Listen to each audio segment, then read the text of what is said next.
चलिए देखा जाए question number 2 from exercise 3A R S Agarwal book का फैक्टराइजेशन ऑफ पॉलिनोमियल चैप्टर से चैप्टर 3। क्या दिया गया था? फैक्टराइज करने के लिए बोला गया था।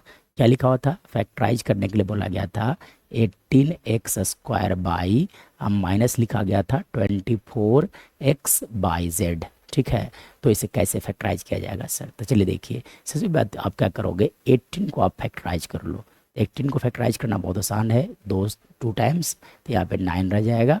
फिर आप क्या करोगे, 3 टाइम्स लगाओगे तो यहाँ पे 3 रह जाएगा। यानी कि देखिए जो लिखा गया था 18x² बाई लिखा गया था। अब 18 को आप लिख सकते हो 2 × 3 × 3 x²। को लिखा जा सकता है x × x, बाई सिर्फ एक ही है इसलिए सिर्फ बाई लिखा जाएगा।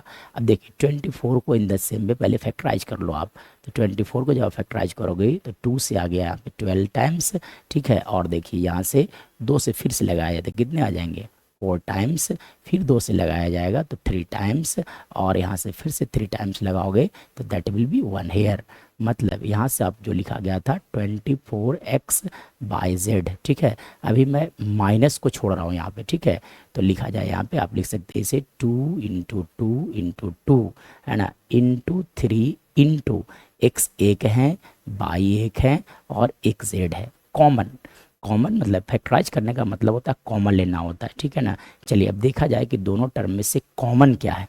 तो देखिए यहाँ पर भी 2 लिखा हुआ है, यहाँ पर भी 2 लिखा हुआ है, यानी कि 2 कॉमन है। साथ साथ मैं अगर बात करूँ तो देखिए यहाँ पे 2 है, 2 है, और देखिए इस टर्म में और कहीं नहीं 2 है, यानी कि अब 2 कॉमन होने वाला नहीं है। कॉमन मतलब क्या हो जाए, दो जो जो टर्म 18x² वाई के पास होगा वही सेम टर्म 24x वाई के पास x/z के पास भी होना चाहिए।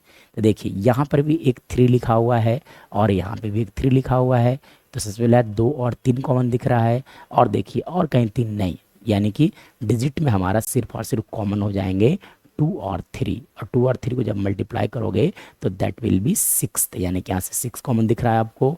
चलिए अब अलजेब्रिक एक्सप्रेशन में देखा जाए, देखिए यहाँ पे क्या लिखा गया, एक एक्स लिखा गया है, यहाँ पे क्या लिखा गया है, एक एक्स लिखा गया है, यानी कि एक एक्स कॉमन है।